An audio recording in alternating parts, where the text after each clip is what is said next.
사고 발생 직후 서울시는 선박이 한강 바닥에 있는 토사나 이물질에 걸려 멈춰 섰다고 밝혔습니다. 현재 항로 이탈은 없는 걸로 확인이 됐습니다. 토사라든지 아니면 이물질과의 접촉으로 인한 정지라고 현재로는 추정을 하고요. 하지만 GPS 이동 경로를 확인한 결과 배가 항로를 이탈하며 사고가 난 것으로 드러났습니다. 잠실 선착장 인근에는 항로의 왼쪽 끝과 오른쪽 끝을 안내하는 표시등이 있었습니다. 그런데 사고 당시 오른쪽 표시등이 충분히 밝지 않아 선장이 길을 잃고 수심이 낮은 곳으로 이동했다는 겁니다. 목격자들은 배가 이상하게 운항됐다고 말합니다. 그 앞에 초록색 반짝이 있는 부표가 있어요. 부표가 있으면은 그 배가 반드시 피해가거든요. 그렇게 앞에 바짝 붙을 리가 없어요.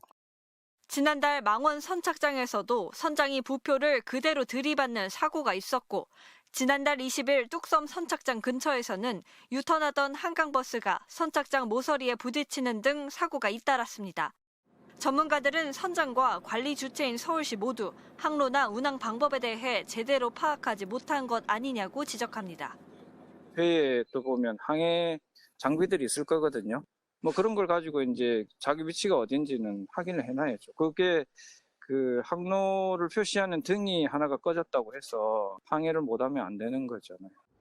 서울시는 오는 19일 만조 시점 물대에 맞춰 선박 구조 작업에 들어갈 예정이라며 수중 탐사와 부유물 제거 등 안전 조치를 강화하겠다고 밝혔습니다. MBC 뉴스 문다영입니다. 어제 저녁 8시 반쯤 한강버스 한 대가 잠실 선착장서 118m 떨어진 지점에 멈춰섰습니다. 승객들은 추위에 발만 동동 구르며 구조를 기다렸지만 제대로 된 안내 방송은 없었습니다. 멈춘 직후에는 바로 나가지 않았고 119 해상특수구조단 대가 오면서 그때 선착장으로 순차적으로 이동할 거라. 어린아이를 포함해 승객 82명은 1시간 가까이 지난 뒤에야 구조됐습니다. 다시 난다. 사고가 난 지 16시간이 지났지만 한강버스는 아직도 선착장에 들어가지 못하고 있습니다. 선착장 주변에는 운항 중지를 알리는 안내문이 설치됐습니다.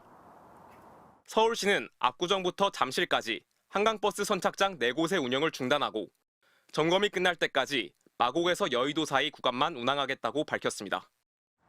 한강버스를 타기 위해 선착장에 온 시민들은 발걸음을 돌려야 했습니다. 한 달 후에인가 뭐 이래 된다 해서 한 달 정도 된 것 같아서 왔는데 또 오늘도 또 중단되니까 지금 불편하네요. 끔찍하네요. 끔찍하네. 저렇게 탁 걸릴 정도 같은 건. 어제 오후 1시쯤 인근 지점에서도 한강버스가 잠시 멈추는 사고가 있었지만 별다른 조치는 없었습니다. 오세훈 서울시장은 개인 SNS에 승객 여러분께 불안과 불편을 끼쳐드려 송구하다며 사고 원인을 파악해 신속하게 보완하겠다고 밝혔습니다. 김민석 국무총리도 사고 원인을 규명하고 안전대책을 점검하라고 특별 지시를 내렸습니다. MBC 뉴스 차오영입니다. 비 내리던 지난달 17일 저녁, 망원 선착장을 출발한 한강버스 앞에 부표가 보입니다. 조명이 계속 깜빡이고 있는데도 그대로 들이받습니다. 부표는 선박 아래로 깔렸고 충돌 소리에 놀란 듯 직원들이 밖에 나와 주변을 살펴봅니다. 우천, 짙은 어둠, 시력 저하와 노안 등이 사고 원인으로 지목됐습니다. 3일 뒤 뚝섬 선착장 근처, 유턴하던 한강버스가 선착장 모서리에 부딪힙니다. 물때가 바뀌어 배가 잘 돌아가지 않았다고 했습니다. 사고가 잇따르면서 은폐 의혹도 일자 서울시가 직접 사례를 공개하기도 했습니다. 3건의 훈련 중, 즉 승객이 타신 건 아니고 훈련 중에 소산 사고들이 있었다 이렇게 말씀드리고. 이 브리핑 직후에도 충돌 사고가 났습니다. 엔진이 후진 상태인 줄 모르고 출항하다 선착장을 들이받아 선박 뒷부분이 심하게 휘었습니다.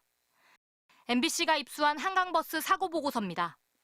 3월부터 지난달까지 발생한 사고는 모두 16건. 언론에 보도되거나 서울시가 앞서 공개한 사고를 합친 것보다 2배가량 많습니다. 선박 8척이 모두 인도된 뒤 정식 운항이 시작된 9월에 가장 많았고 잦은 사고로 승객 탑승 없이 시범 운항을 했던 10월 한 달 동안 5건이 발생했습니다. 유형별로는 운전 작동 미숙 7건, 기계 결함 4건, 안내 미흡 3건 등이었습니다.